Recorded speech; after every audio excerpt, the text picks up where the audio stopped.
ये है talking point और इस शो के अंदर हम बात करते हैं उस खबर की जो इस हफ्ते की सबसे महत्वपूर्ण खबर है। आप देख रहे हैं mahindraguru.com the Brahmastra for success.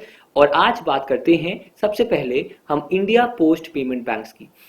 अगर इस खबर की बात करें तो जो भारत की कैबिनेट है, जो भारत की सरकार है, उसने प्राइम मिनिस्टर के लीडरशिप में अप्रूवल दिया इंडिया पोस्ट पेमेंट बैंक को, जिसके अंदर 100% गवर्नमेंट का स्टेक रहेगा। और इसका जो एक लघु रूप है वो है IPPB, जिसका फुल फॉर्म है इंडिया पोस्ट पेमेंट बैंक। अगर हम कुल व्यय की बात करें तो कुल जो खर्चा आया वो खर्चा रहेगा 800 करोड़ रुपए। देश भर के करीब 40% जो जनसंख्या है वो इस नए वेंचर से लाभदायक, उन्हें लाभ मिलेगा, जो कहीं ना कहीं हर जगह पर बैंक के सिवाय कई जगह पर पोस्ट ऑफिस भी हैं। तो करीब 40% जो जनसंख्या है उसको इस नए वेंचर से अब लाभ मिलने की उम्मीद है। अगर बात करें आने वाले समय में इसमें आने वाले बदलावों की, तो जो IPPB है, ये परमानेंट बैंक लाइसेंस, जो परमानेंट पेमेंट बैंक लाइसेंस मिलेगा इसे, वो इसकी मंशा है कि मार्च 2017 से सितंबर 2017 के बीच इसे पेमेंट बैंक का लाइसेंस परमानेंट मिल जाए। अभी एक बात और गौर फरमाइएगा कि अभी ये इन अप्रूवल एक लाइसेंस मिला है, जिसके तहत 18 से 20 महीने तक इन्हें जितने भी तमाम मानदंड हैं उन्हें सेटिस्फाई करना पड़ेगा, तभी जाकर इन्हें परमानेंट बैंक का लाइसेंस मिलेगा।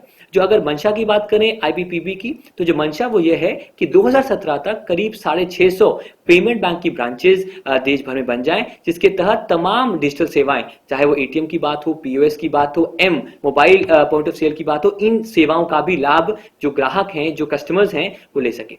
अगर आगे बात करें और बात करें बैकग्राउंड की कि पहले हुआ क्या इसके बारे में, तो जो IPPB का मुख्य मकसद है वो है वित्तीय समावेशन या वित्तीय समावेश, जिसके अंतर्गत कम से कम दरों पर हर व्यक्ति को वित्तीय सेवाएं मिल सके। यहाँ एक और बात बहुत इंपॉर्टेंट वो यह है कि इनका एक मुख्य मकसद है कि उच्च श्रेणी की वित्तीय सेवाएं प्रदान करना, जिससे कि हर एक ऐसा व्यक्ति जो बैंकिंग अम्ब्रेला के, जो बैंकिंग क्षेत्र के अंदर या बैंकिंग स्ट्रक्चर के अंदर अभी तक नहीं आ पाया है, वो इसके जरिए आ पाए। अगर बात करें इनके एक विजन की, तो करीब 1,54,000 पोस्ट ऑफिस हैं, जिनमें से 1,39,000 पोस्ट ऑफिस रूरल एरियाज में हैं। इनका एक मकसद है कि हेडक्वार्टर्स से और RBI के तहत यहां पर भी जो पेमेंट बैंक का एक चैनल है उसे लगाया जाए। वर्तमान में अगर बात करें जो अभी के लिए बनाए गए हैं नॉन एग्जीक्यूटिव चेयरमैन इस पेमेंट बैंक के, वो होंगे सेक्रेटरी डिपार्टमेंट ऑफ पोस्ट।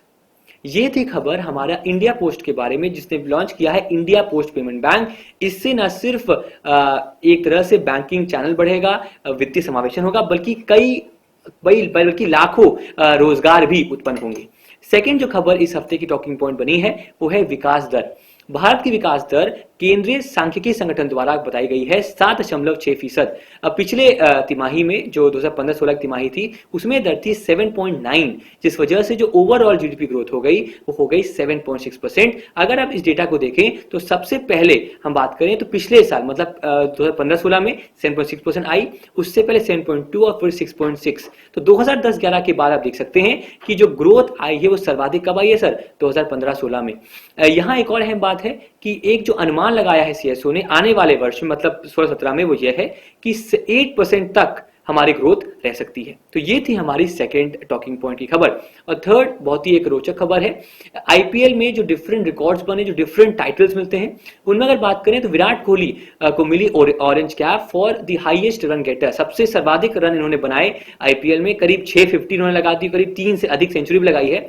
तो इनके जो रन थे वो 973। अगर बात करें हाईएस्ट स्कोर की तो वो बनाया AB डिविलियर्स ने 129 रन का, ये भी RCB से है। अगर बात करें हाई स्ट्राइक रेट की तो वो था कृणाल पांड्या का, जो था 191.12, बहुत उम्दा स्ट्राइक रेट था। अगर बात करें बॉलर्स में तो पर्पल कैप जो मिलता है सबसे अधिक विकेट लेने वाले को, वो थे भुवनेश्वर कुमार, जिनको मिले 23 बहुमूल्य विकेट।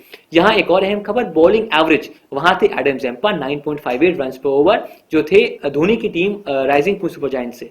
अंत में दो और टाइटल्स थे, मिचेल मार्श जिनको मिला बेस्ट इकोनॉमी जो था 5 रन पर ओवर, और आखिरी में जो सबसे वैल्यूबल प्लेयर थे IPL के वो और कोई नहीं बल्कि भारत के सुपरस्टार बल्लेबाज विराट कोहली थे, जिनको मिले 356.5 पॉइंट्स। तो ये थी हमारी थर्ड खबर जो थी IPL के बारे में, उनमें जो तमाम टाइटल्स हैं जिनको मिला।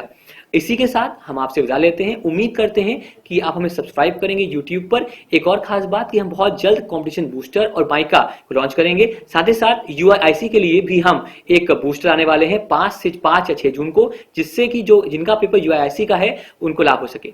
अंत में सैटरडे को देखना ना भूलिएगा, हमारा एग्जाम की बात प्री एनालिसिस होगा एसबीआई प्री का। आपकी सफलता में ही हमारी सफलता है। धन्यवाद।